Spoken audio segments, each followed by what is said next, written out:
Buenas tardes para todos, para todas. Espero estén súper bien. La verdad, un placer nuevamente estar en este ciclo que hemos montado para ustedes de, bueno, cómo enfrentar no sé si decirle post-COVID, porque estamos todavía en pleno COVID, ¿no? Ciertamente en un post versus la primera vez que conversamos con Manuel, hace ya un añito, un poquito más de un año. Sin embargo, pues ha sido un camino desde el momento que hablamos y Manuel nos anticipó muchísimas situaciones asociadas a la incertidumbre, a lo que nos venía, ¿no? Al no saber. Pues han pasado muchísimas cosas en el camino, ¿no? Pérdidas de seres queridísimos, cambios en dinámicas de hogar, con pareja, con hijos, con amigos importantes. Pues un proceso complicado que pareciese tener una apertura, pareciese pues con todo el tema de vacunación generar cambios, pero que definitivamente sigue aquí con nosotros, impactándonos en múltiples esferas, ¿no? Bueno, con nosotros el doctor Manuel Ortega. Manu, estás en mute ahorita. Conocidísimo psiquiatra, queridísimo amigo de la casa, hombre al cual admiramos profundamente. Y pues para nosotros es un honor, Manuel, el poder contar contigo, un honor poder contar contigo esta tarde, que nos acompañes en esta charla. Manu, la sala es tuya. Gracias por estar aquí.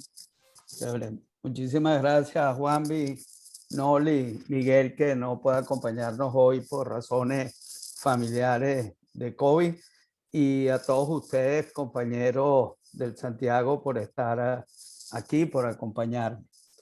Bien, fíjense, déjenme compartir. El 8 de mayo del año pasado, ustedes me invitaron a conversar de este mismo tema. Y el nombre que le puse fue Crisis y COVID. Eso fue hace un poquito más de un año. Y bueno, y hoy tenemos la posibilidad de volver a compartirlo. Entonces, un poco la idea que tengo es que podamos hacer entre todos un trabajo de cuál ha sido nuestro camino, qué ha pasado con nosotros, cómo hemos vivido esto, de manera que no solo haya una parte de intervención mía de lo que me parezca importante, sino que podamos hacer un trabajo de grupo. Y yo empezaría porque cada uno de ustedes, bueno, los que quieran, me cuenten un poco cuál sería su expectativa del día de hoy. De una manera breve, concisa, ¿qué quisieran tener al final de esta conversación? Cuando quieran, en el orden que les parezca. Desconecten sus audios y la que quiera comentar, participar, pues bienvenido.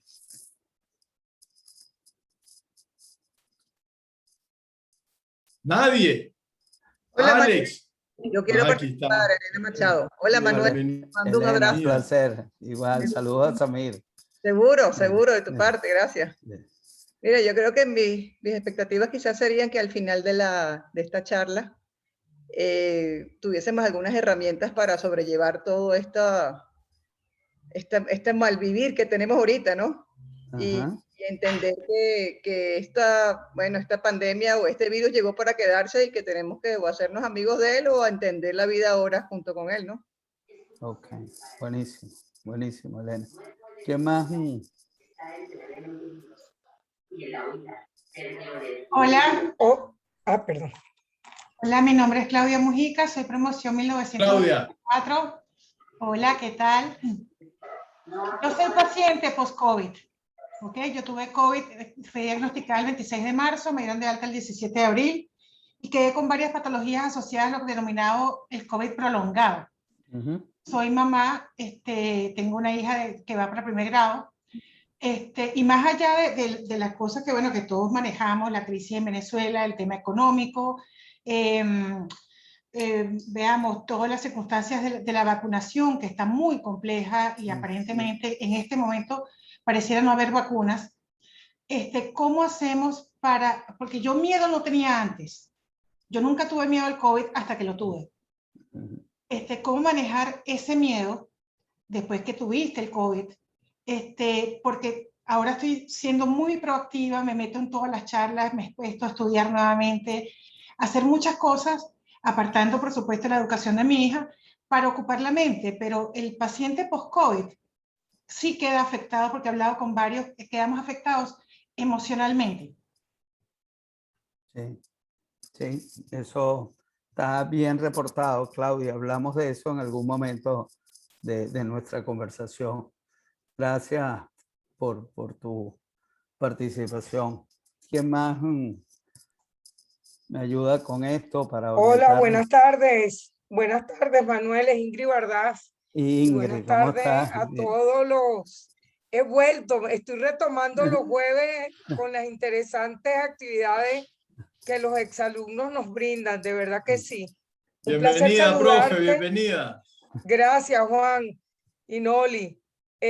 Bueno, Manuel, escucharte a ti siempre es una referencia de alto nivel como psiquiatra y como una persona que conoce muy bien pues la sociedad venezolana y a las personas y a lo que estamos viviendo. Yo te preguntaría, o mi expectativa con esta charla del día de hoy serían como, ¿cuáles serían tus recomendaciones puntuales que nos harías que le harías a cualquier ser humano para protegerse cada vez más, no solamente del COVID, sino de protegerse mentalmente y fortalecerse sabiendo que todo esto nos tiene bastante desgastados y que el comportamiento humano se está viendo afectado con diferentes reacciones de cansancio, obstinación, hostigamiento y todo lo que pueda esos comportamientos tan fuertes, y al mismo tiempo, bueno, hay muchos comportamientos también en positivo de levantarse, de seguir, entonces hay como mucho, es una situación bastante antagónica, entonces te pediría eso, esa sería mi expectativa, ver cuáles son tus recomendaciones para, bueno, para mantenernos sanos mentalmente y seguir adelante. Gracias. No, a ti, Ingrid. Bien. ¿Alguien más?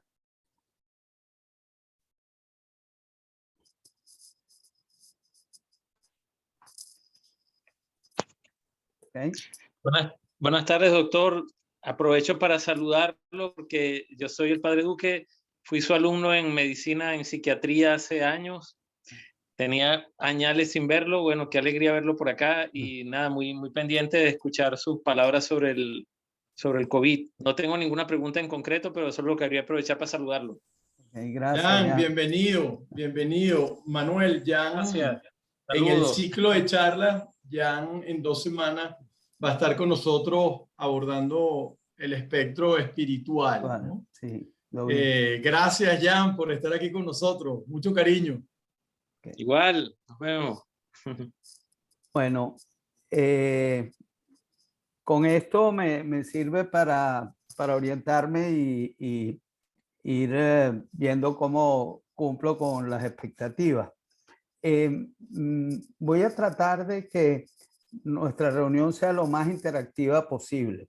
Y en eso les voy a solicitar de verdad que participen, porque va a ser mucho más constructivo si logramos eso. Les voy a hacer de repente algunas preguntas, etc. Bien, déjenme empezar por darles algunos datos que me parece importante conocer. Fíjense, el tema del COVID empieza desde el punto de vista formal el 31 de diciembre del 2019. En ese momento los chinos le informan a la Organización Mundial de la Salud de la infectación de varias personas. Obviamente esto había empezado muchísimo antes. Bueno, Había empezado antes, de verdad es difícil saber cuándo y cómo se dieron las cosas, pero desde el punto de vista oficial, formal, ahí comienza todo este problema. Para mayo del 2020, que fue el momento en que nosotros nos vimos, habían 4 millones de casos, 270.000 muertos y no había nadie vacunado. Hoy en día tenemos en el mundo 177 millones de personas que han sufrido la enfermedad. Han muerto casi 4 millones de personas y tenemos vacunados 2,5 millones. O sea, que hay un cambio radical, pues lo que en ese momento se veía que podía ser un gran problema, la realidad nos demostró que era un gran problema. 4 millones de personas han muerto en el mundo con esto.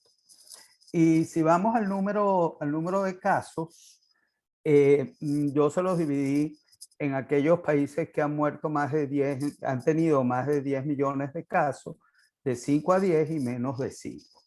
El país que ha tenido más casos de COVID es Estados Unidos. Ha tenido 33 millones de personas infectadas. Lo sigue la India y en ese desagradable ranking tenemos un país latinoamericano que es Brasil.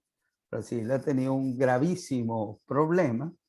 Y después tenemos, yo les puse América, pues que es nuestra principal, y el resto del mundo, Francia, Rusia, y menos de 5 millones tenemos el Reino Unido, Italia, España, Alemania, los principales países europeos y la gran mayoría de los países latinoamericanos. Argentina, después de Brasil, el que más ha tenido, 4 millones, y ahí pues tienen la cifra. Venezuela, como todos sabemos, un gran problema desde el punto de vista, bueno, desde mucho, pero desde el punto de vista epidemiológico terrible hoy en día, porque no sabemos lo que está pasando y esa es la cifra que conseguí. Hace como un mes me tocó hablar con Nelson Bocaranda del tema y para ese momento no conseguí las cifras de Venezuela. En esta ocasión, pues, esos son el número de casos, casi 250.000 de personas se estima que han tenido COVID en Venezuela. El otro punto es la mortalidad y en ese sentido, obviamente el país que más muertos tiene es Estados Unidos, 600.000 muertos. Obviamente entra en juego el número de habitantes. Después Brasil, y esto nos habla de la gravedad que ha sido la infectación allá. Probablemente se piensa que la cepa brasilera debe haber tenido algún impacto en eso, porque si recordamos, el número de casos no es tan grande para el número de muertos que han tenido. Y discúlpenme. Y después tenemos, fíjense, entre 100.000 y 200.000 muertos, Rusia, Reino Unido, Italia, Francia, España por debajo 80.000 muertos y nosotros en Latinoamérica estas son las cifras para el día de hoy. Esto lo actualicé hoy en la mañana. Colombia, perdón, aquí tenemos 2 referencias importantes a tomar en cuenta, que son México y Perú, en donde, como vamos a ver, el número de muertos ha sido inmenso y además tienen otra terrible estadística que les muestro ahorita. Todo esto nos va demostrando la gravedad del tema y este es un dato muy importante porque esto es la mortalidad según el país. Y esto es terriblemente injusto. Es una de las injusticias. Leía por ahí que las debacles sociales, la catástrofe, muchas veces ponen en evidencia los desastres sociales que tenemos en un momento determinado. Y el COVID ha sido un ejemplo inmenso de eso. Y fíjense, la gran pregunta es, de la gente que se nos enferma, ¿cuántos se mueren? Que es un tema importantísimo. Al inicio, la data planteada era que era del 10%. Y eso obviamente alarmó a todo el mundo, porque si se pensaba que por lo menos la mitad de la población o más iba a estar enferma, que se muriera 1 de cada 10, iba a ser un escenario terrible. Afortunadamente en la evolución esa cifra ha ido bajando y hoy en día, fíjense, tenemos que más del 5% de mortalidad. Tenemos el país más grande, Yemen, pero miren lo que tenemos aquí. México y Perú, 1 de cada 10 personas que se enferman se muere. Eso es terrible, eso es terrible. Y uno se pregunta, bueno, ¿y qué puede estar pasando ahí? Y muy probablemente tenga que ver con la infraestructura hospitalaria, con la capacidad de dar atención, con las posibilidades de haber hecho detención precoz de algún tipo de tratamiento, etc. Las cifras van bajando de 3 al 5% y hay, generalmente hoy en día pensamos que la mortalidad está entre el 1 y el 2%. Y fíjense cómo hay muchos países, Estados Unidos, Canadá, Panamá y Venezuela, tiene una cifra de 1.1. Vaya usted a ver si eso es creíble o no creíble, ¿no? Pero esa es la cifra por lo menos que conseguí. Entonces, ¿qué nos dice esto? Que lo que estábamos viendo en el 2020 se materializó como una realidad terrible de muerte, que es pues, el desenlace peor que podemos tener, y de otros que vamos a ver. Ahora, hay otra estadística que tenemos que conocer, que es la de vacunaciones. ¿Cómo está la vacunación en el mundo? Y fíjense, países con más del 50% de vacunados. Recuérdense que se estima, y ese es un estimado un poco que ha cambiado, pero se estima que para inmunidad de rebaño necesitamos aproximadamente el 70%. Y fíjense que no estamos cerca de eso. Solamente hay pocos países, y un poco más, porque esta no es la estadística completa. Yo agarré los países que pudieran interesarnos más a nosotros.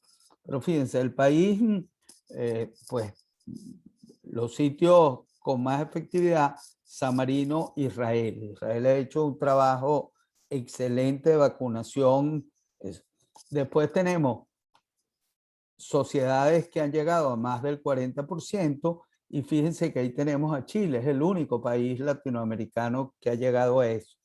A pesar de eso, hoy Juan nos daba la información de que Chile estaba muy complicado. Yo no la tenía hasta ahorita. Estados Unidos también ha hecho un muy buen trabajo y tiene casi la mitad de su población vacunada. Y así vamos hasta los países que tienen menos del 20%. Ahí tenemos a China. A mí me sorprendió ese dato, ¿verdad? Porque con toda la información pareciera que los chinos tenían esto tan controlado y con una efectividad terrible, pero la data oficial es que no, en cuanto a vacunación, no ha sido tan eficiente como se esperaba. Y pues en Panamá, donde estoy, solamente el 10% se ha podido vacunar. Entonces, esto nos habla de lo complicado, de la realidad dura, pues, que nos ha tocado vivir en este año y medio que tenemos con esta pandemia. Bien, cuando quieran me interrumpen, ¿ah? Con absoluta confianza. Una vez tenido esto, déjenme darle ¿cuál es mi visión? ¿Cuál ha sido digamos, mi visión de cómo ha sido esta experiencia que nos ha tocado vivir, bueno, a toda la humanidad? Y yo dividí este periplo en 3 áreas. Un área de inicio que pudiéramos poner hasta, por ejemplo, mayo del año pasado. O sea, esto empezó, mi mujer fue una de las primeras pacientes con COVID. En enero del 2020 tuvo un COVID que no supimos que era COVID, ni nosotros, ni el médico que la vio.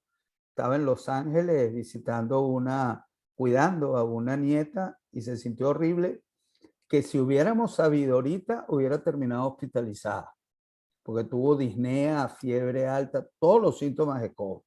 Eso fue enero del año pasado. Entonces pudiéramos decir que esa primera etapa la pudiéramos poner desde enero que empezó esto hasta marzo, abril, mayo, pues que era esa primera etapa inicial donde no se tenía mucha información, y las características fundamentales, a mi entender, de ese primer momento era el inicio súbito, porque esto nos cambió la vida rápidamente, de una manera bien aguda, sin mucho tiempo para prepararnos para todos los cambios que nos iba a tocar. Y la gran situación que nos planteaba era la incertidumbre. En aquel momento no sabíamos nada. Lo único que sabíamos es que en el mundo había un virus mortal que no se conocía mucho, que no tenía ni se conocía el tratamiento, ni se sabían cuáles eran los síntomas, etcétera. ¿Se acuerdan que, yo no sé ustedes, pero nosotros en la casa no entraba ningún alimento que no desinfectáramos? Las cajas, lavado las naranjas, lavado todo, pues, o sea, guantes. Aquello era, pues, una preocupación extrema ante una incertidumbre, ante una amenaza muy grande, sin saber a qué atenernos. Y lo otro importantísimo era la falta de control, esa sensación de que se nos cambió la vida y no tenemos mucho que hacer, que es algo que se nos impone, que es algo que está más allá de nuestro deseo, de nuestra fuerza y de nuestra injerencia, y a la cual pues tenemos que aceptar. Esa falta de control ha sido importantísimo en algunas sociedades, y los que están en Venezuela lo han vivido duramente. Porque yo que he vivido todo esto en Estados Unidos, nosotros no tuvimos grandes imposiciones gubernamentales que modificaran nuestra vida, pero en otros países como Venezuela, como España, como Panamá, donde estoy ahorita, como Perú, las restricciones a la libertad, a las posibilidades de salir de la casa, de tener toque de queda, de tener restricción de que pueden salir unos días las mujeres, otros los hombres. Esa imposición, esa falta de control ha sido uno de los grandes problemas desde el inicio, y eso se ha mantenido todo el tiempo.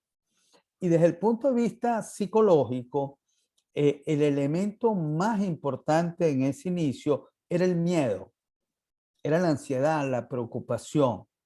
Y eso generalmente funciona así. En los grandes cambios, en las situaciones de crisis importante, generalmente el primer elemento psicopatológico, la primera manifestación es de ansiedad, es de miedo, es de estar aterrorizado, de estar asustado, de tener grandes preocupaciones. Y esa era la situación en el momento que nosotros nos encontramos la vez pasada. Entonces, en ese momento, yo los estimulé a que hiciéramos este ejercicio. El ejercicio era que ustedes pensaran un momento cuáles eran sus principales miedos en ese momento, mayo del 2020. ¿Qué cosas los asustaba? Que escogieran 3. Yo le puse máximo 5. 3. De lo que para ese momento de verdad nos daba miedo y nos hacía pues estar angustiados y preocupados. Después le pedí que una vez identificado eso, le pusiéramos en una escala donde 1 era nada y 10 era mucho, cuál era el nivel de ansiedad que nos producía esa idea, ese miedo. Y después les pedí que pusiéramos igual el control que nosotros podíamos tener sobre eso. 1 era ningún control, 10 era control absoluto. Y ese fue el ejercicio, el primer ejercicio que hicimos la vez pasada. Y yo les propondría que lo hiciéramos otra vez. Y lo hiciéramos quizás ahorita un poquito más complicado. Que traten de ubicarse cómo estaban en mayo del 2020 y cuáles eran los 3. Vamos a pensar nada más que en 3, las 3 grandes preocupaciones de ese momento. Le ponemos la ansiedad que teníamos y la capacidad de control. ¿Les parece? Tómense 2 minutos para hacer su lista. Perfecto, perfecto. Miedo, preocupación, pueden ser 3 o 2. ¿Cuánto nos angustiaba en aquel momento y cuánto era nuestra sensación de control? 1 es nada, 10 es mucho. Bien. Entonces, yo les diría que por el chat, y Noli nos va a ayudar, Noli va a tomar nota de las respuestas de ustedes para ver dónde estábamos en el 2020. ¿Les parece? Empezamos. Claudia. Vuelta a la normalidad. 0. Fíjate, me tienes que dar, Claudia, 2 números. Idealmente. 1 es cuán angustiada estábamos y 2, cuánto control tenías de eso. 1 y 10. 0 es fuera de mi esfera. Ok. Gladys.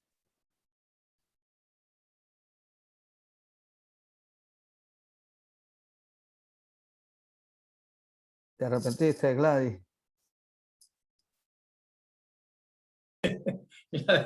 Gladys como que echó para atrás. Salud de mi mamá en Venezuela.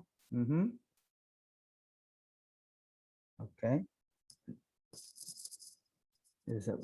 Salud mía. Control 8. Ok. Buenísimo. Ingrid. Libertad 10 de ansiedad, 0 de control.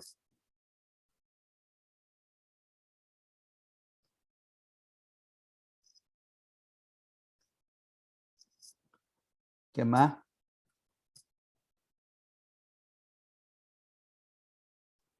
Contagiarse 7 de angustia, 10 de control.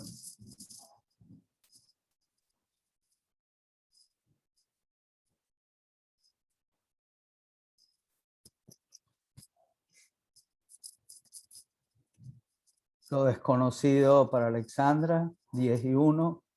Y los recursos económicos para Ingrid, 8 y 8. 8 y 6.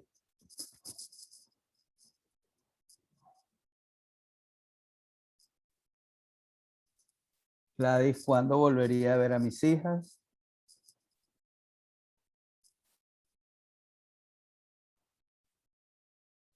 Salud de la mamá y del esposo para Elena. 10 y 1.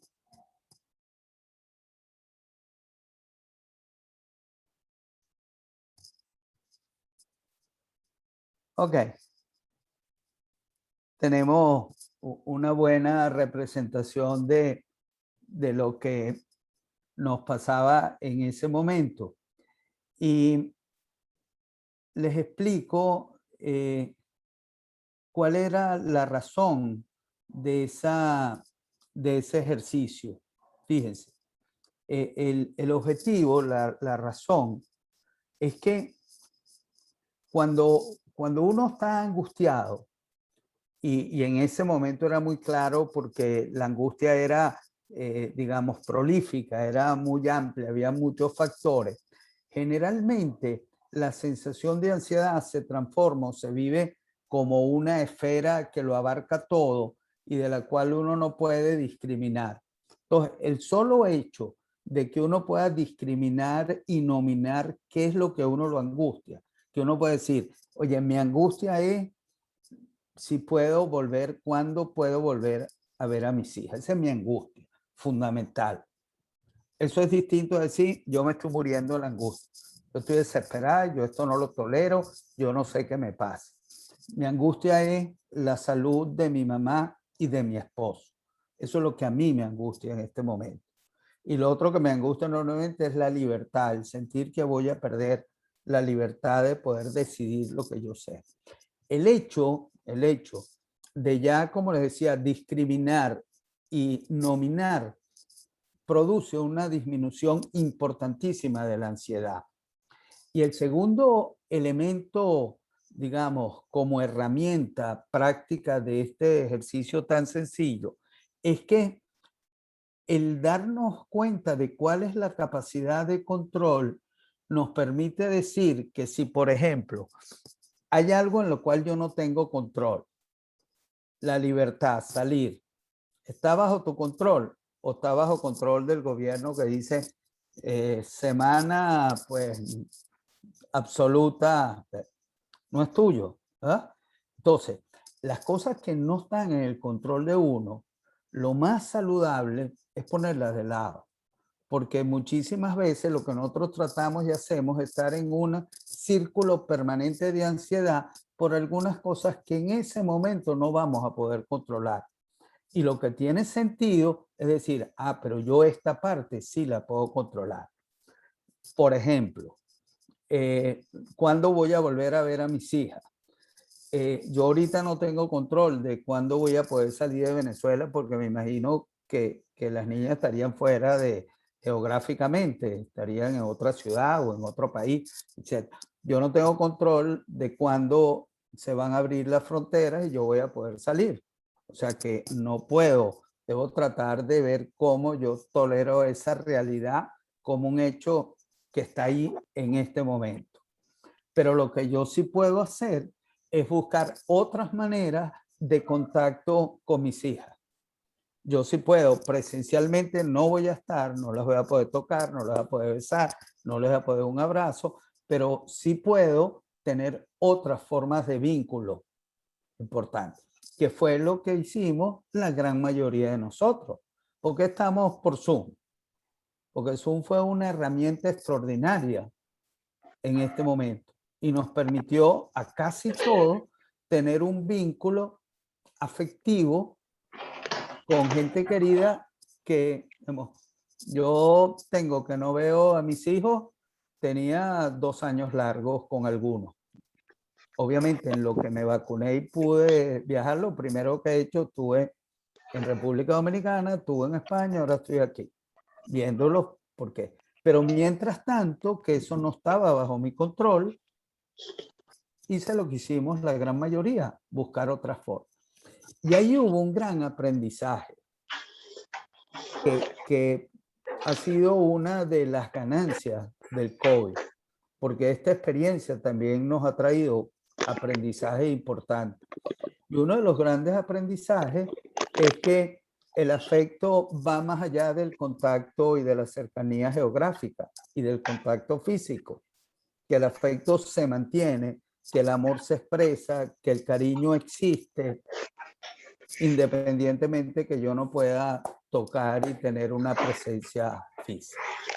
Entonces, como le decía, ese ejercicio tan sencillo y si uno se pone a ver tan poco relevante, tiene muchísima importancia en el manejo de la angustia. Entonces yo les diría que ahorita hiciéramos lo mismo con lo que nos preocupa hoy. Porque en mí, mis preocupaciones de aquel momento no son las preocupaciones de ahora. A mí me preocupaba que se muriera gente querida, que me muriera yo. Me preocupaba muchísimo estar en un hospital grave, intubado, solo. Eso para mí era una de mis angustias importantes. Esas angustias hoy no las tengo casi.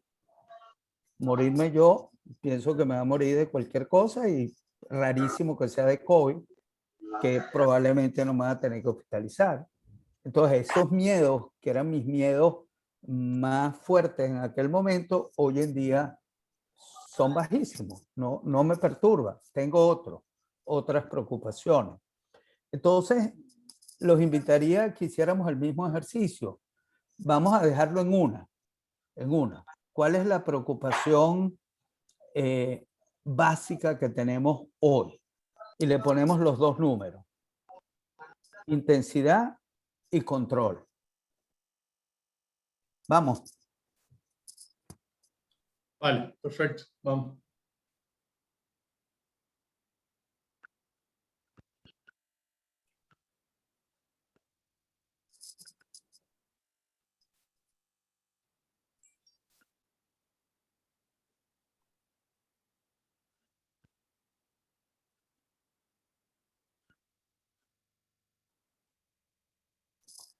Ok. Conocer a tu nieta, Ingrid. 10. Sí. Sigue siendo que a mi mamá le dé algo a ella. Ok. La enfermedad de tu mamá, de COVID.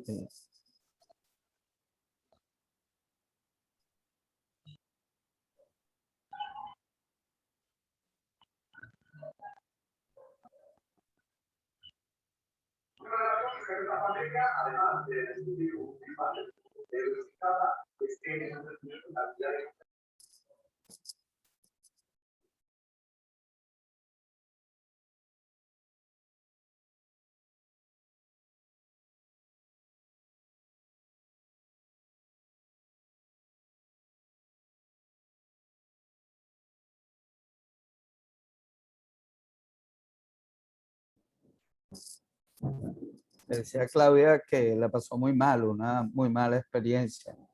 Obviamente. ¿Alguien más? Adaptarnos a esta nueva normalidad.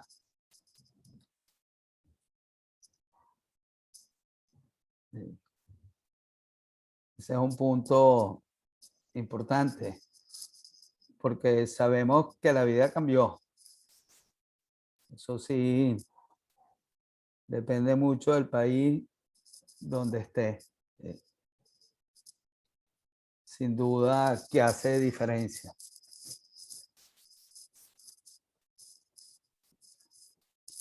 Ok. Entonces, los confinamientos por situación país. Obvio. Y hay una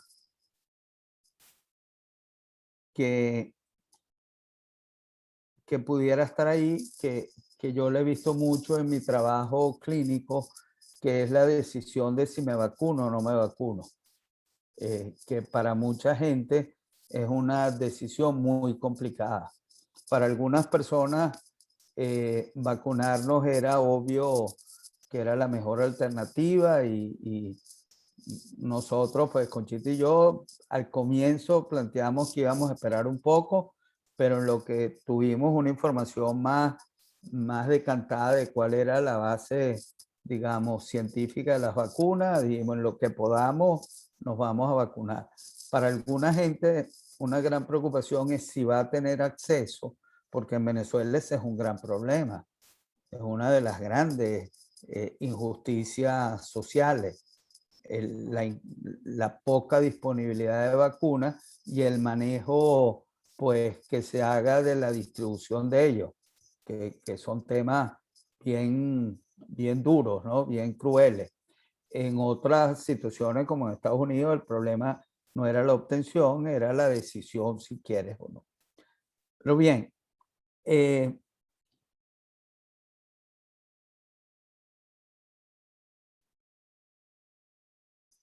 volviendo a eso, entonces les planteaba un ejercicio sencillo pero útil, y yo les recomendaría que lo hicieran con tranquilidad. ¿Cuáles son las cosas que en este momento, más con esos dos elementos, cuánta intensidad, qué prolongada? Ahora, esa era nuestra situación al inicio, y después ha venido todo un proceso de un año largo del desarrollo de todo esto. Y a mi vista, el tema ya no era un problema súbito, ahí el tema a enfrentar es lo prolongado de esto. Al comienzo era, ¿qué hago con esta cosa que me cayó encima? Ahora es, ¿hasta cuándo? ¿Cuánto va a durar? Y por eso es que se estableció ese término de fatiga de COVID, de esa sensación de que hasta cuándo vamos a tener. Y el otro elemento es que muchos de los miedos que anticipaban se hicieron realidad para muchas personas, o para todos, porque yo creo que no hay nadie que no haya tenido que lidiar con pérdidas importantes en este tiempo. Y las pérdidas son desde muertes de gente querida, que nos ha tocado a todos. En el mundo médico, bueno, en Venezuela es el país porcentualmente con más personas del equipo de salud muertas por COVID. Ha sido terrible. Creo que hay pocas promociones médicas que no hayan tenido el dolor de gente querida que se ha ido pues por cumplir con su trabajo, y así pues familias, etc. Las pérdidas económicas para mucha gente han sido complicadas. Gente que han sido desincorporados del trabajo, etc. Y el otro gran problema ha sido los cambios en la cotidianidad, porque es que la vida nos cambió. Y yo les diría que ahí lo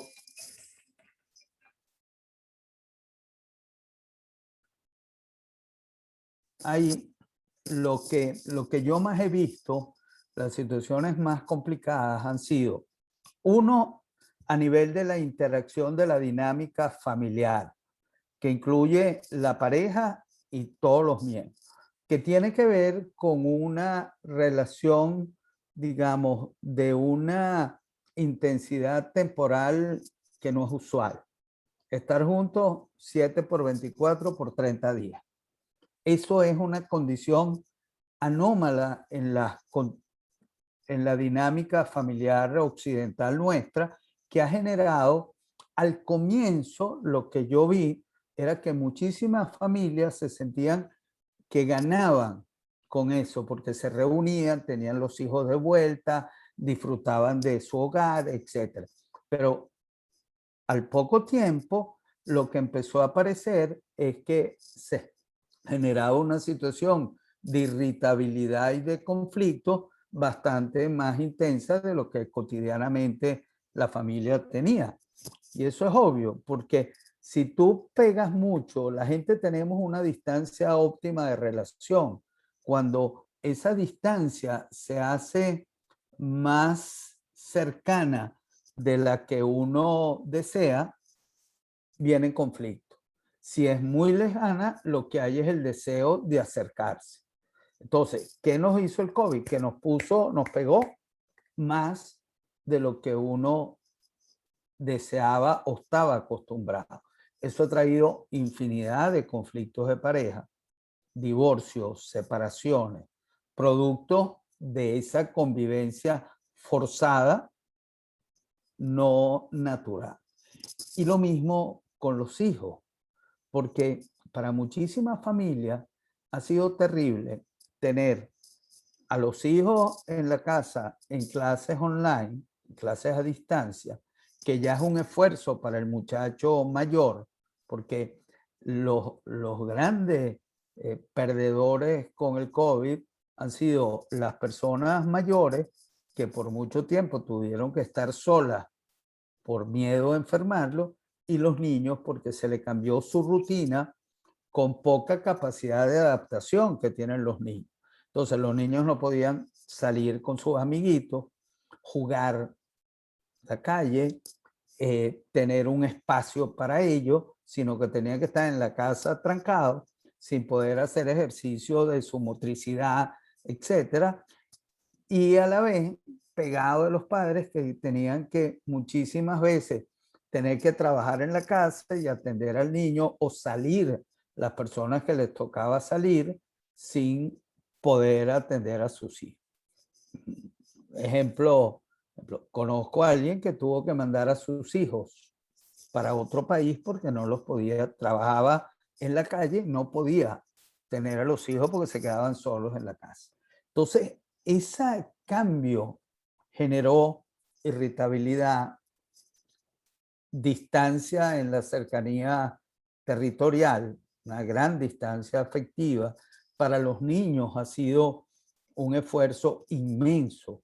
Y por eso yo siempre que hablo de esto, le digo a la gente, señores, fíjense primero en los hijos, en los niños. A ellos a los que tenemos que darle la principal. Nosotros somos adultos y ya veremos cómo lidiamos con esto. Pero los niños a los que hay que cuidar más, porque son los que tienen menos recursos.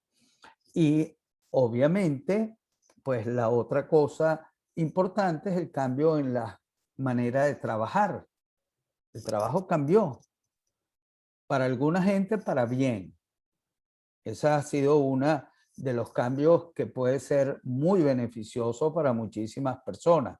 El desarrollo del trabajo a distancia ha sido interesantísimo. Hace un punto de desarrollo social muy grande.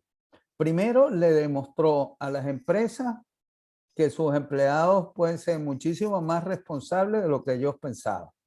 Porque el tema era de que si tú los dejabas trabajando en la casa, no iban a trabajar. Y la gente resultado que trabaja igual o más y rinde igual o más donde esté. Y para muchísima gente ha sido una libertad. Yo soy un beneficiario de eso. Yo estoy aquí, yo trabajo. Yo trabajo buena parte del día y otro día puedo estar con mi familia aquí. Y pude estar en distintos sitios. Y tan así que me he estado planteando que una vez que pueda tener trabajo presencial, voy a reducirlo porque me va a quedar trabajando a distancia. Eso ha sido una ganancia para mi vida. Para mucha gente ha sido así, para otra esto ha sido complicado. Entonces, en esa situación de pérdida que hemos tenido, ya no eran las amenazas iniciales, sino las pérdidas, la mente afortunadamente tiene un mecanismo, una capacidad de arreglar o de enfrentar, de afrontar las situaciones dolorosas de pérdida. Y eso es lo que en psicología llamamos el duelo, el mecanismo del duelo. No, por razones de tiempo, no voy a poder trabajarlo en detalle, pero les voy a dar un micro resumen. Cuando uno pierde a alguien, Juanvi, que me contaste pues de tu gran amigo que se había ido, cuando uno pierde el trabajo, lo que sea, lo primero que uno hace es negar. Esto no es verdad, esto no es cierto, estoy soñando, en algún momento va a venir por ahí, etc. Esa es la primera respuesta. Después viene una fase que es muy importante, que es la sensación de que sin lo que perdimos, la vida nunca va a ser igual.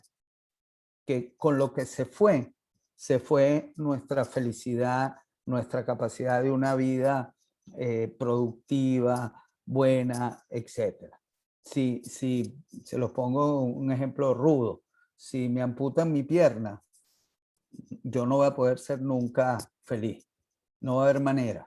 Porque sin eso, bueno, si me divorcio y mi pareja me deja, más nunca voy a ser feliz. Si mi familiar querido se me va, se acabó la vida o la felicidad con eso.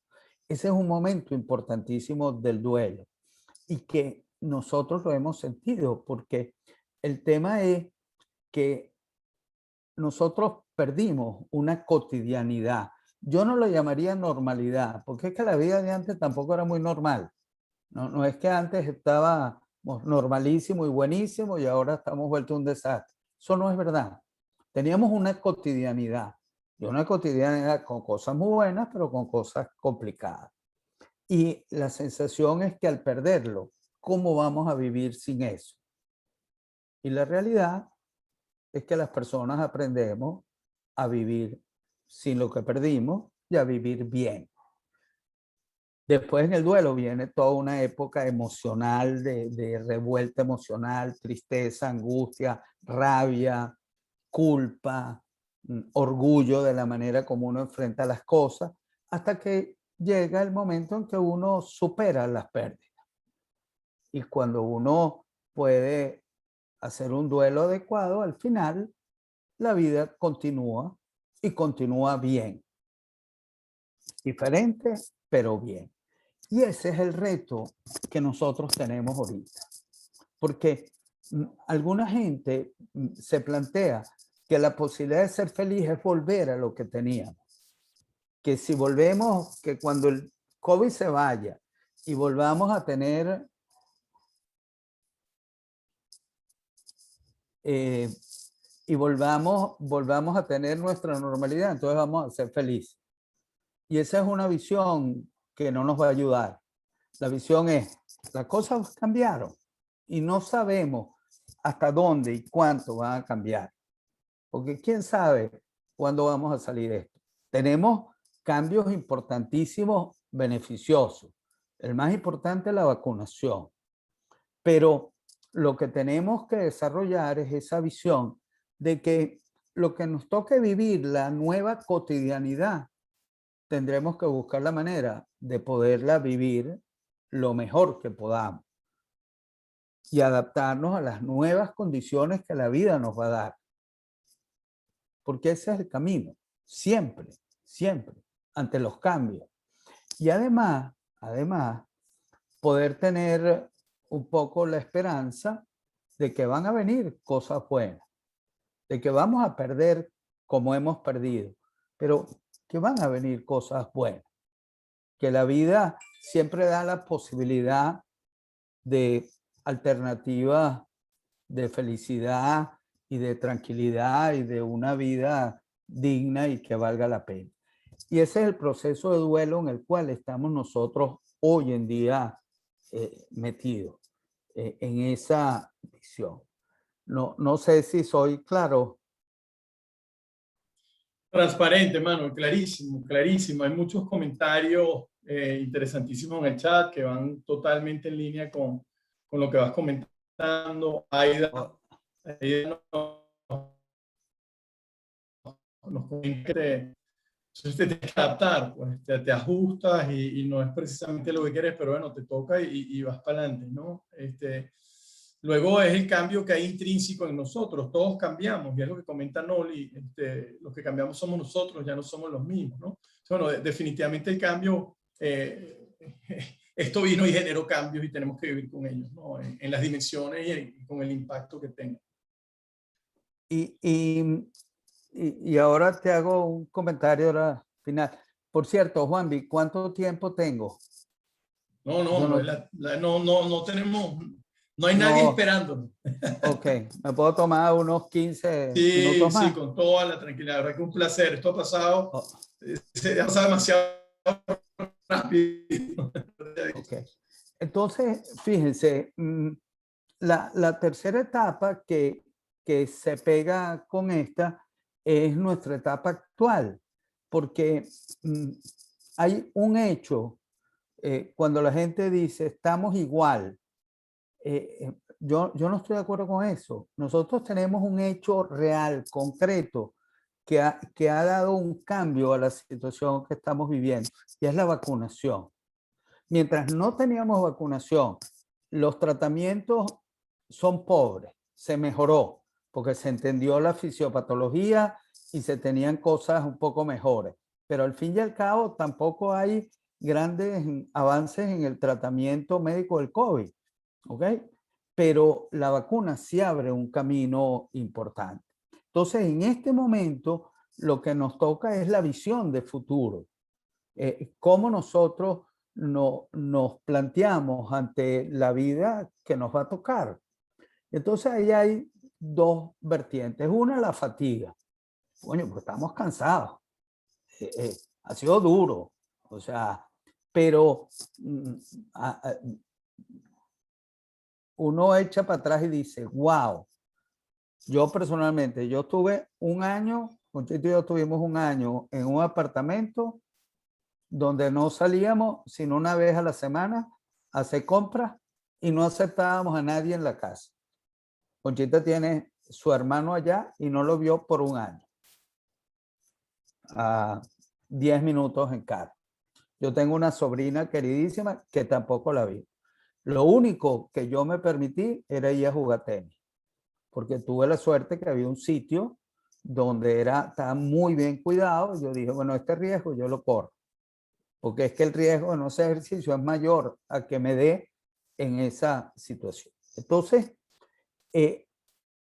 cuando uno ve para atrás, dice, wow, hemos estado un año en esto. Entonces tú tienes dos sentimientos. O te sientes fatigado, cansado, obstinado de lo que tú has vivido, para lo cual todos tenemos derecho. Pero también te puedes sentir orgullosísimo de la fuerza que hemos tenido para tolerar vivir esto con fuerza y con gallardía. Porque la mayoría de la gente lo hemos vivido así.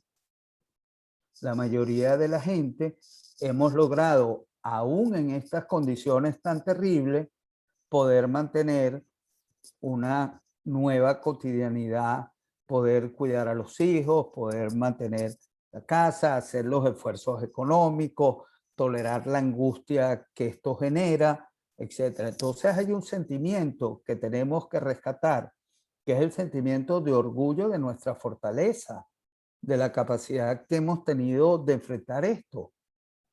Porque si nos hubieran dicho, miren señor, usted va a estar un año metido en su casa, me lo hubieran dicho en marzo cuando comenzó esto, yo hubiera dicho, yo no puedo, esto va a estar demasiado difícil, yo no creo que pueda. Sí, sí pudimos, sí pudimos. Y si nos tocan 6 meses más, vamos a poder también. Obstinados, cansados, fatigados, bravos con las cosas, desagradados con los chinos y con los gobernantes y con quien sea, y peleando con la pareja porque está insoportable, pero vamos a poder, vamos a poder. Entonces, esa es una de las cosas que tenemos que rescatar. Tenemos que rescatar no solamente la visión del problema, sino la visión de nuestra fortaleza, de las capacidades que hemos tenido. Y hoy en día, yo creo que cada uno de nosotros puede hacer su evaluación de cuáles han sido sus fortalezas ante esto. Y aquí les pongo rápidamente un segundo tema. En aquella ocasión, el segundo ejercicio que yo les planteé, yo les dije que de mi trabajo, porque bueno, los psiquiatras trabajamos siempre con gente en crisis, gente en situaciones difíciles.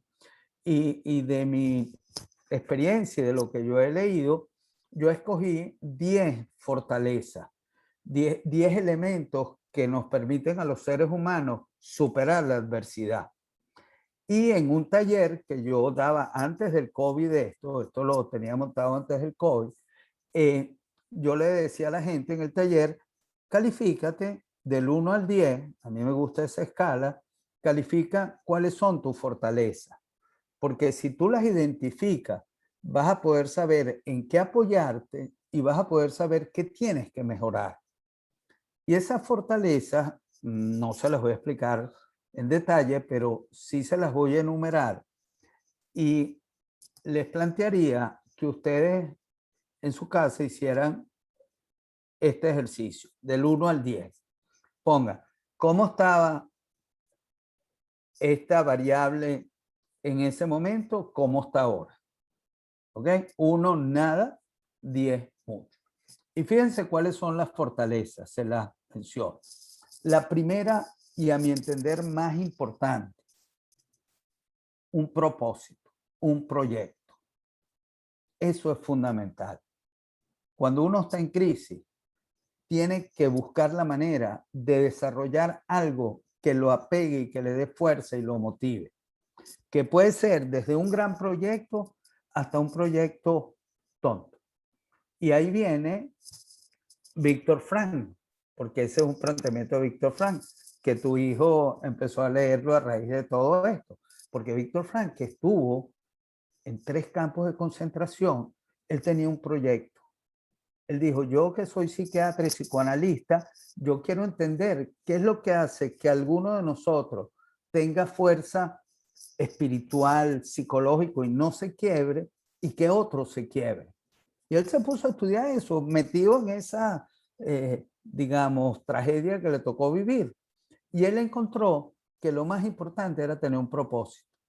El propósito podía ser, yo me voy a reunir con mi familia, yo voy a buscar a mi hermana y donde sea y voy a encontrarla. Yo voy a volver a mi pueblo, entre nosotros. Yo voy a ir a ver a mi nieta. Ese es mi propósito. Mi propósito es prepararme, Ingrid, para ir a visitar a mi nieta. Y voy a trabajar para eso. Y para eso voy a estar bien, me voy a mantener sana, voy a buscar la manera de ahorrar y tener mi plata para poder ir a ver, voy a hacer las cosas que tenga que hacer, voy a mantener mi contacto con ella ahorita y con mi hija o mi hijo para ir manteniendo y que me vaya conociendo o manteniendo el vínculo, porque ese es mi propósito en este momento. Mi propósito puede ser salvar mi trabajo. Mi propósito puede ser ayudar a mis hijos a que pasen este terrible momento que están viviendo. Cualquiera. Pero eso es importantísimo. El que no tiene un proyecto, un propósito, en las situaciones difíciles, está sumamente vulnerable. Entonces, pregunta, ¿cómo estaba su propósito en ese momento? ¿Cómo está ahora? El segundo factor es ayudar. Y eso también viene de Víctor Frank. Víctor Frank entendió que aquellos que eran capaces de poner su dolor, su miseria, su miedo de lado y decir, yo estoy malísimo, pero es que aquel está peor que yo. Déjame ayudarlo a que se levante, porque yo no tengo fuerza, pero él tiene menos. Y si no lo levanto, se va a morir ahí. El que es capaz de hacer eso, el que es capaz de ayudar, el que es capaz de decir, sí, estoy muy mal, pero mis hijos me necesitan más y están por encima de la angustia que yo tengo. Quien sea, el factor.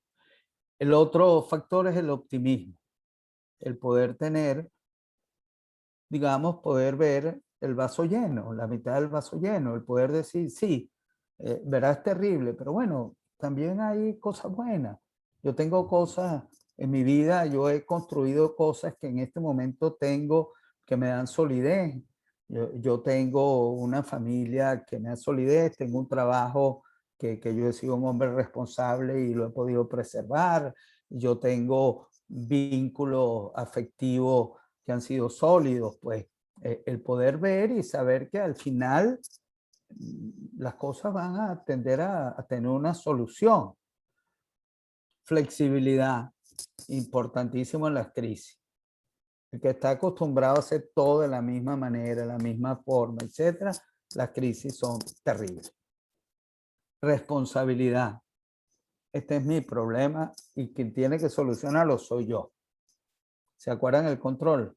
De lo que no tengo control, no me voy a partir, pero de lo que yo tengo control es mi problema y a mí me toca resolver. No le puedo poner el problema al otro y que me lo resuelva. Coraje, porque obviamente todo esto implica un cierto grado de valentía. Vacunarse para mucha gente es un acto de valentía, de poder correr el riesgo de la incertidumbre de no saber si vamos a tener complicaciones dentro de unos años por la vacuna y correr ese riesgo. En este momento salir a trabajar es un riesgo y hay que tener coraje para hacerlo, etc. red de apoyo social. Esto es importantísimo. La gente, grupos o instituciones con las que se cuenta. Y por eso, señores, tan bueno el proyecto que ustedes tienen. ¿Por qué? Porque en este momento lo que ustedes han logrado, que es llamarnos, ayudarnos a tener un vínculo, a tener actividades compartidas, a sentir que no estamos solos, que hay un grupo de gente que tenemos un pasado compartido, que es que pertenecemos a algo que se llama el Colegio Santiago León de Caracas, que nos da una identidad, que nos da una manera de sentirnos que aunque no nos conozcamos, el solo hecho de ser ahí nos une un elemento afectivo. Eso es extraordinario, extraordinario. Y en los momentos de crisis, muchísima gente lo que tiende es aislarse, enconcharse. Y lo que hay que hacer es esto, es buscar los sitios en donde uno puede tener una posibilidad de crecimiento de afecto. Yo utilizo mucho una imagen que a mí me parece muy buena, a alguna gente le parece un poco chocante, pero yo digo que en la vida hay tetas. Hay tetas que son nutritivas, que tienen mucha leche calentica, rica, y que cuando uno se pega ahí dice, coño, qué rico esto. ¿Ah? ¿Verdad que esto es sabrosísimo? Así como está mi nieto con mi hija, mi nieta. Tú la ves que cuando come está feliz y se siente después satisfecha. Pero hay tetas vacías, secas, que no dan leche, que no dan, y que por más que uno se pegue y chupe y haga el mejor esfuerzo, no lo dan. Y uno tiene que aprender a distinguirla. Y hay tetas tóxicas, envenenadas, que lo que dan es veneno, que no ayudan para la vida, que hacen daño. Entonces uno en la vida tiene que aprender a distinguir esas cosas. Y en los momentos de crisis, más que más. Y por eso, las relaciones, el poder tener contacto con gente con la cual uno se puede sentir a gusto, en confianza, que puede hablar, que se puede tomar un trago con ellos, que puede hacer un chat y echarse unos cuentos y unos chistes, es valiosísimo en estos momentos. Hay que cuidarlo, hay que mantenerlo. Equilibrio. Un pie aquí en el problema y un pie fuera. La gente que está inmersa en el problema y no es capaz de establecer distancia, tiene una vulnerabilidad inmensa. En la vida, cuando hay problemas, uno tiene que tener un pie puesto ahí que le permita a uno decir, oye, este es mi problema, tengo que ver cómo hago, y un pie fuera, que uno le permite decir, ya. Ahí no todo el día puedo estar metido en eso. Y el noveno es el placer. Y me voy a extender un minutico más ahí. En los momentos de crisis, la mente engañosamente y desafortunadamente lo que tiende a hacer es a quedarse rebobinando sobre el dolor y sobre el problema. Es una letanía del dolor o de la angustia. Y esto, y cuándo vamos a salir, y esto, y entonces ahora yo no puedo ir para el restaurante que me gustaba, yo no puedo ir a reunirme con mis amigos como quería, y tal, y que para cual. Entonces, una de las cosas que está clarísimo es que en los momentos de crisis o de dificultad como el que estamos viviendo, uno tiene que desarrollar, mantener, cultivar las situaciones de placer, de gusto, de disfrute. Este es un momento porque cada uno de nosotros diga, ¿qué me gusta? A mí me encanta el tenis. Además, me hace bien físicamente, pero me encanta. Y yo que dije, bueno, yo apoyo esto, pero yo tengo que hacer cosas que me gusten. Tenis era y fue una fortaleza para mí inmensa. Igual, oye, ¿qué me gusta a mí? Me gusta leer. Bueno, con tiempo leer, me gusta lo que sea que cada uno de nosotros nos guste. Y ese es un recurso fundamental. Y el último, los valores. Apegarnos a nuestros valores fundamentales de vida. Los que cada quien tenga.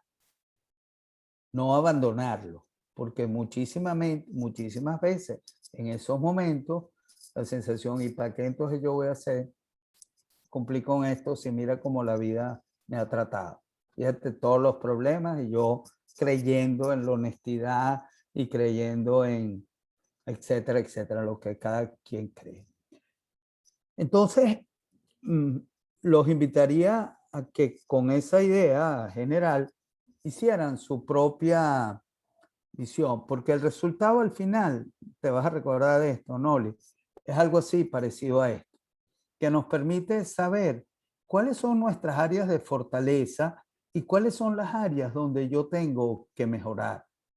Y eso es, a mi entender, un recurso fundamental, porque cuando la gente pide herramientas, generalmente pide herramientas que vengan de afuera, que sean recomendaciones de afuera. Y lo que uno sabe es que en los momentos de crisis, las verdaderas herramientas son las que yo puedo desarrollar de mí.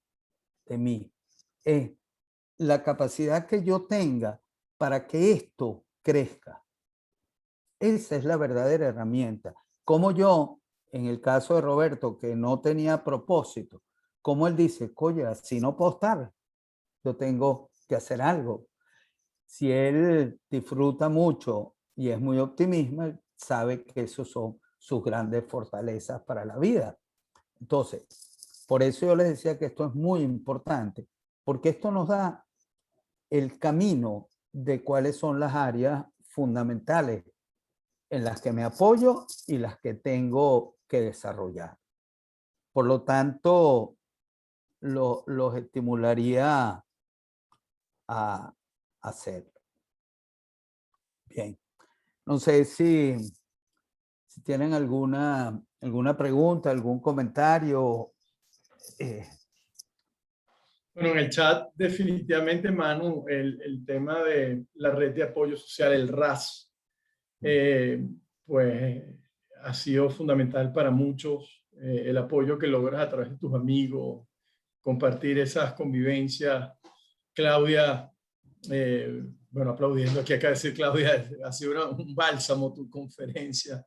Pero por ahí Yara y Mafranco, que bueno, ha sido nuestro apoyo en muchas cosas, pues ayudar a la gente, la ayuda, el tema de la ayuda, el poder entregarte sin interés y dar apoyo. O sea que, digamos, en líneas generales, tener propósito, ayudar, compartir, optimismo, definitivamente cierran como pilares fundamentales para poder enfrentar todo esto, ¿no? Y es lo que el grupo ha manifestado de alguna u otra forma en el chat, ¿no? No sé si alguien quiere hacer algún comentario, por favor, siéntanse en su sala, en su casa. Hola, Yaraima. No te había visto. Qué bueno verte. Yara. Sí.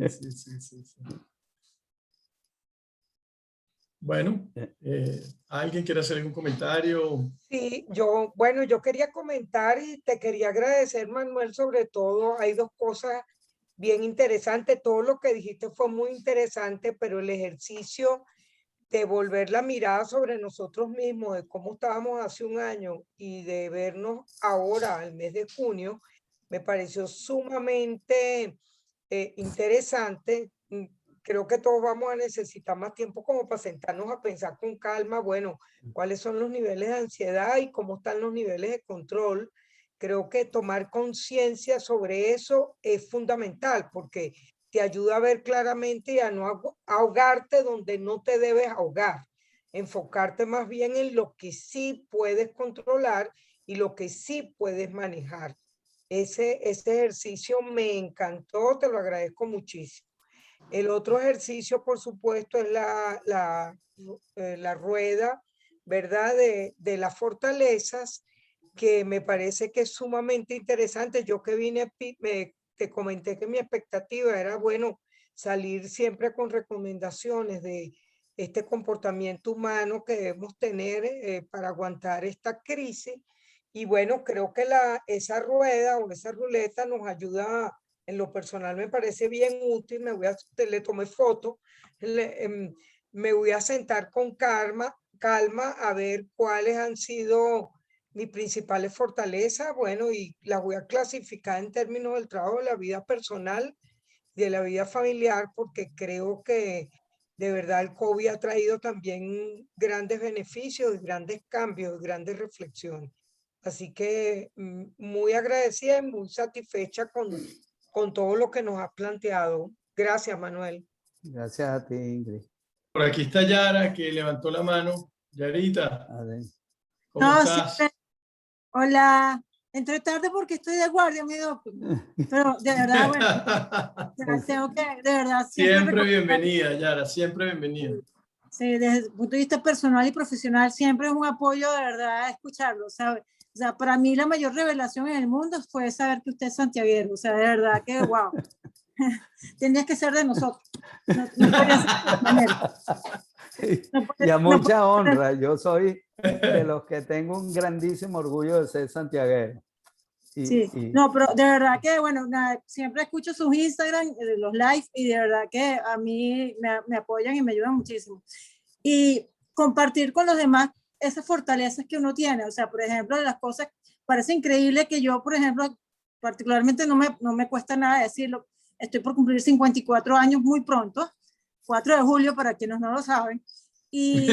Anótenlo. Sí, ajá, Juanvi, quiero una gorra, pero aparte de eso, de verdad que uno se asombraría de saber lo que es capaz de aprender a estas alturas de la vida, y yo por lo menos tengo metas a corto plazo, que era lo que quería comentar. Uno pensaría que está agotado, y la verdad sí lo estoy en cierto sentido, pero estoy anotada en 3 diplomados distintos y cada vez, o sea, me gusta aprender más, o sea, y un día, y son cosas que no necesariamente están relacionadas con la medicina. A veces son cosas que no tienen nada que ver con la medicina y son las que más me alimentan en forma personal. Entonces, sí, yo me sumo a esto de las redes de apoyo social y todo esto, pero, o sea, el aprender de la gente que está alrededor de nosotros, y estoy, digamos que en esa onda, pues, o sea, aprender cosas a corto plazo que me pueden ayudar, digamos, a crear herramientas con las que me ayudo a mí misma y con las que puedo ayudar a los demás. La verdad que súper motivada hoy en día. Qué bueno. Con mis casi 54, con mucho orgullo. Eres una niña todavía. Ah, no. Sí. Siempre escucharlo, de verdad. Juanvi, si quieres, para cerrar, les doy algunas recomendaciones prácticas que adelante, creo que, por favor, que pudieran. De todas maneras, a todos, acabo de poner en el chat grupal el Instagram de Manuel, Manuel Ortega 1313. Ahí lo tienen escrito. La verdad es que el contenido genera muchísimo contenido, muy consistente con todo lo que hemos venido conversando.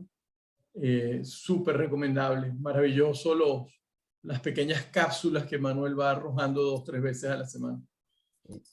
Ese fue mi proyecto con el COVID. Cuando dije, ¿qué hago ahora? Dije, oye, voy a dedicarme, yo soy un apasionado de la docencia, me encanta, y siempre quería replicar un poco lo que había hecho en Venezuela. Y dije, bueno, el camino va por las redes sociales, déjame aprenderme, y fue mi proyecto, y me da una fuerza y además una satisfacción inmensa. Y por eso le decía, el que no tenga, tiene que armar. Bien, fíjense. Bueno, en un año el proyecto va por 10.000 seguidores, ¿no? Ha sido menor esfuerzo, ¿no? Ha sido maravilloso. Y voy a montar ahora el canal YouTube, etcétera. Fíjense, recomendaciones prácticas y concretas. Primero, señores, información seria. Uno tiene que tener muchísimo cuidado de dónde lee, porque es como la comida. A nadie se le ocurre comer comida podrida a menos que esté loco. Con la información es igual. Y las redes sociales, que son extraordinarias, también son satánicas, porque ahí cualquier persona dice lo que le da la gana. Además, cada día hay más data de que pueden sacar lo peorcito de uno en el anonimato de ataques, de visiones, digamos, extremas. Entonces, una de las cosas fundamentales es a quién oigo, dónde leo, qué información tengo y valido. Y eso implica no transmitir información que yo no esté seguro. Ese es un punto fundamental. El segundo, como le decía, valorar lo bueno. Porque es que lo malo lo tenemos de frente, eso está ahí. Entonces, lo que nos toca es valorar lo bueno. Es decir, ¿qué me está enseñando esto? ¿Qué cosas yo puedo sacar? Tú nos acabas de decir, Yaraima, tú estás cansada, pero tú estás aprendiendo. Tú decidiste que querías tener nuevas cosas, nuevos caminos. Bueno, eso es un tema que te lo da esta circunstancia. Probablemente el tener un tiempo libre porque no tienes otra cosa que hacer te ha permitido ver otros horizontes, etcétera. Entonces eso es muy importante. Señores, ejercicio, meditación o mindfulness. Ejercicio, absolutamente demostrado que mejora el cerebro. Pero el cerebro, las neuronas, mejoran con ejercicio. Mínimo de 150 minutos de ejercicio aeróbico a la semana, lo cual es facilísimo de cumplir. Caminar 1 hora 3 veces a la semana, ya cumplimos con eso. Ese es el mínimo. Entonces, hoy por hoy, quien no esté haciendo algún ejercicio aeróbico está disminuyendo sus capacidades de bienestar. Lo otro son meditación, mindfulness, que son estrategias muy claras para disminuir la angustia y el estrés. Cuidar la irritabilidad, por lo que les decía. Ahorita estamos la mecha más corta y uno tiene que tener cuidado. Hay que pensar antes de hablar. Hay que tener cuidado con el tono como decimos las cosas, porque es que se generan conflictos que pueden ser por situaciones tontas, pero que pueden ser muy graves. Entonces, es una recomendación clara. Tengan cuidado con lo que dicen y cómo lo dicen.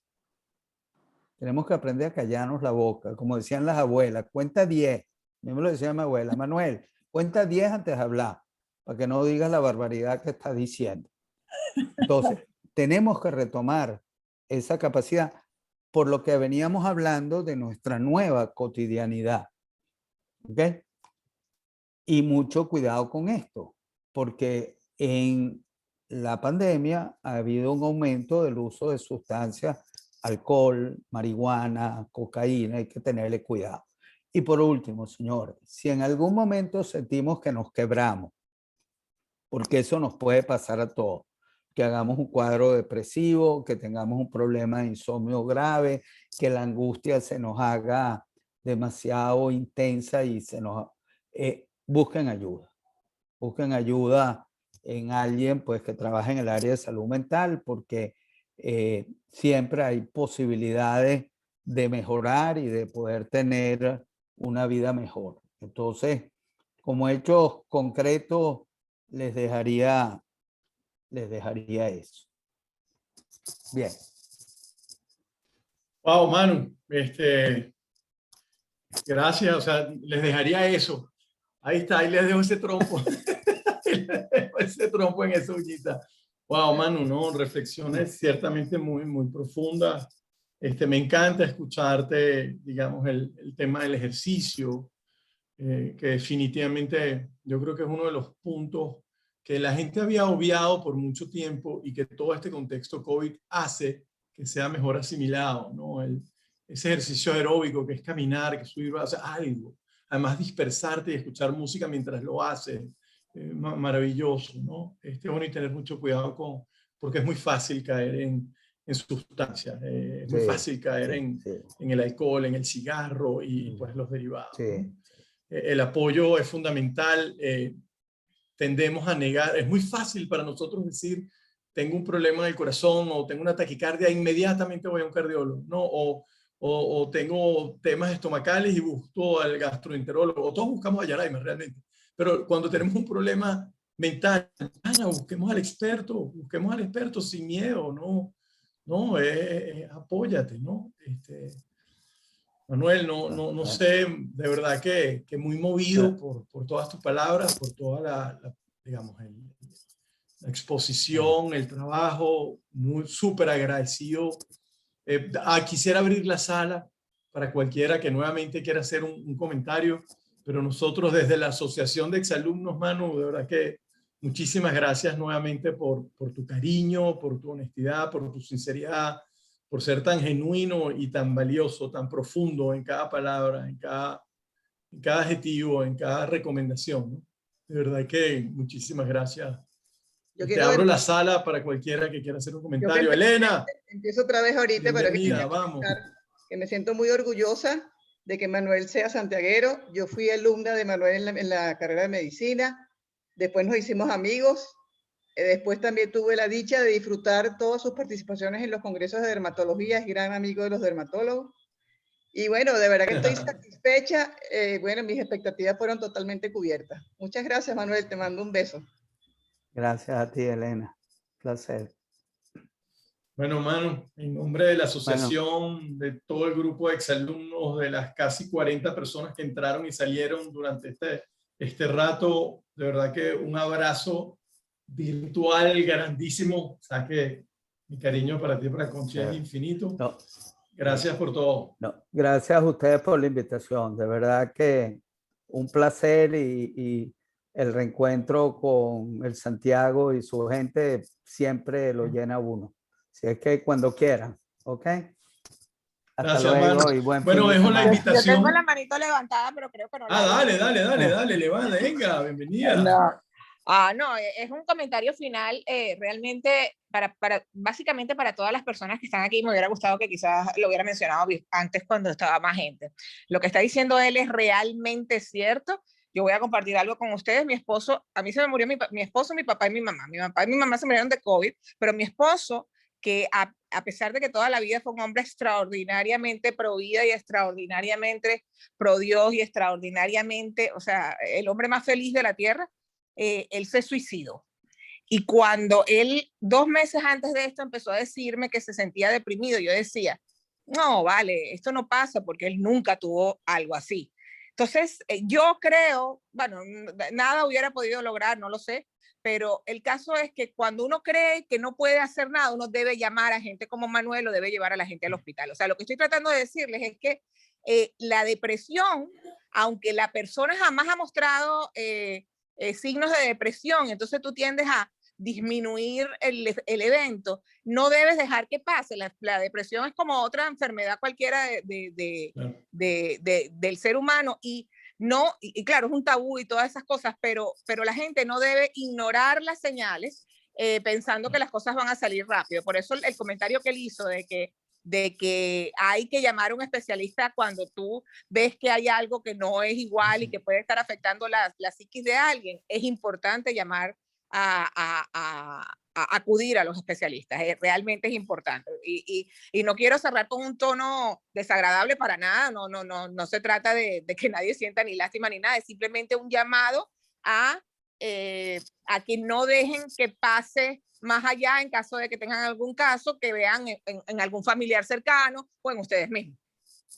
Gracias, Aida. No, por el contrario, gracias por compartir tu aprendizaje. Gracias por ese mensaje, ¿no? Muy valioso, ¿verdad? Que muy agradecido por esa intervención. Gracias. Bueno, les comentaba, ¿hay alguien más que no puede haber, que quiera hacer algún comentario? Bueno. Yara, aquí está Yara, otra vez. Yarita, cuéntamelo. Solo preguntarte, Manuel, ¿qué piensas? Porque sabes que todos los días del mundo, o sea, de verdad nos faltan personas que siempre me preguntan mi opinión sobre el vacunarse o no. Sobre todo, bueno, claro, la gente que más me conoce, pero también muchos de mis pacientes, ¿no? Claro, yo no me gusta ser tan definitiva, pero bueno, tengo que decir, pues yo soy pro vacuna, pero soy pro vacuna porque estamos en Venezuela y es una de las pocas formas de protegernos, ¿no? Entonces, claro, pero quería escuchar un comentario de tu parte porque, bueno, aquí solo disponemos, y tú lo sabes, solo disponemos de Sputnik y de las 2 opciones de la vacuna china, pues. Entonces, claro, siempre le digo a mis pacientes y a mi gente, mira, o sea, el miedo es libre, el miedo es absolutísimamente libre, y creo que más de una vez se lo dijiste a mi mamá en su momento, pero bueno, el miedo es libre. Y yo entiendo que sientan temor por colocarse una vacuna, porque claro, aquí en Venezuela se crean muchas expectativas, realmente me están poniendo lo que dicen que me están colocando, realmente es confiable esto que me están colocando, tendrá la cadena de frío, etcétera, etcétera. yo voy a decir aquí en público lo que pienso de verdad, les voy a decir, eso es un acto de fe. Es un acto de fe en el sentido de que, bueno, mira, si es lo mejor que me pueden ofrecer en este momento, sabemos que los hospitales realmente no gozan de, digamos, de las mejores opciones. Las clínicas a veces colapsan y todo eso, pues una de las formas de protegernos es de esta manera, pues. Y si bien quizás no sea todo lo efectivo que querramos o que se ofrece, por lo menos te protege de las formas más agresivas. Es lo que sabemos hasta ahorita. Todos los días estamos aprendiendo, no solamente los médicos, todos los días están aprendiendo cada una de las personas que están viviendo esto en todas partes del mundo, ¿no? Pero bueno, es mi comentario hacia las personas que me preguntan, y quería saber tu opinión en ese sentido. Te la doy porque la he pensado mucho y fíjate, yo creo que primero la decisión de vacunarse o no es una decisión personal y caben las dos decisiones. Son tan aceptables las personas que decidimos vacunarnos como los que no. ¿Cuál es mi visión? ¿Hay data suficiente de que la vacuna protege? Sí la hay, sí la hay. La vacuna te protege de muerte y de enfermedad severa en una proporción que realmente no es despreciable. No es despreciable. Entonces, no te protegen de no enfermarte de nuevo y de no transmitir, pero sí te protegen de que si te enfermas, las probabilidades de que sea grave son bajísimas. Bajísimas. Menos del 5% y menos del 1% de morirte de COVID. Entonces, eso lo tiene. ¿Qué no te ofrece? ¿Qué no te ofrece la vacuna? La seguridad de qué va a pasar a largo plazo. Nadie lo sabe, pero eso no se sabe con ninguna medicación. Cuando sale una medicación al mercado, uno sabe que van a aparecer efectos colaterales en la medida que más gente lo tenga, porque en una muestra de 20,000 personas puede no aparecer un evento que se aparece cuando hay 1 millón de usuarios. Entonces, los que nos vacunamos, corremos el riesgo de que pueda aparecer un problema futuro. Nadie le puede garantizar que eso no va a ser. Ahora, el que no se vacuna compra el riesgo de morirse de COVID, de enfermarse y de morirse, y sabemos, ya vimos las estadísticas son que en algunos países llega al 10% y en otros países muy privilegiados al 1%. O sea que si te enfermas, tú tienes un chance de muerte o de enfermedad grave. Entonces, si tú no te vacunas, tú corres ese riesgo. Evita el meterte en tu cuerpo algo que no sabes que puede tener. Entonces, al final de cuentas, la decisión es de cada quien y cada quien decide qué riesgo prefiere tomar. ¿Qué riesgo prefiere tomar? Cuidarse del COVID y correr un riesgo de enfermedad futura o de efecto, o correr el riesgo. Entonces, depende. Si alguien se puede quedar cuidado en su casa, muy cuidadito, y puede mantener un ritmo de vida como el que nos ha tocado vivir 3 años más, a lo mejor no necesita vacunarse. Pero si tiene que salir o si tiene hijos que van para el colegio y que llegan y que hay chance de que se contagie, él tiene que saber que ese riesgo existe. Entonces, eso es lo que yo le digo a la gente. Digo, tú corres, una decisión tuya. Lo que no se puede, que es el gran problema, es satanizar, es atacar al que tomó alguna decisión. Yo he oído gente que le dicen, si tú no te vacunas, tú vas en contra de la humanidad porque necesitamos que el 70% esté vacunado y tú estás yendo en contra del mundo y tal. Eso se lo he oído yo, que se lo han dicho a personas que yo veo. Yo le digo, eso es tontería. Tienes todo el derecho del mundo de vacunarte o no. Y a la gente que se vacuna, hay alguna gente que le dice que son unos locos, que cómo hicieron eso, que bueno, y eso va hasta la teoría de la conspiración de que le van a meter un chip a uno y que bueno, hay gente que todavía lo cree. Entonces esa es mi visión. Mi decisión fue, y yo quisiera que toda mi familia se vacunara. No influyo, cada quien toma su decisión, pero bien. Excelente, gracias. Pero es lo que nos toca ahorita, es la decisión de este momento va a ser esa. Sí. Bueno, Bambi. amigos, No. la invitación la extiendo para dentro de 2 semanas, donde el mismo tema lo vamos a abordar desde una aproximación más espiritual, más hacia la fe, y escucharemos a Jan, quien nos acompañó por buena parte de esta reunión, pues liderizando ese momento. Nuevamente, Manu, gracias a todos por el rato. Aida, gracias por haber compartido tu mensaje. Abrazos a todos. Te consigo la gorra, Yarita. Vamos a ver qué hacer a ese cumpleaños. Besos, saludos a todos. Ya. Gracias, Manu. Chao.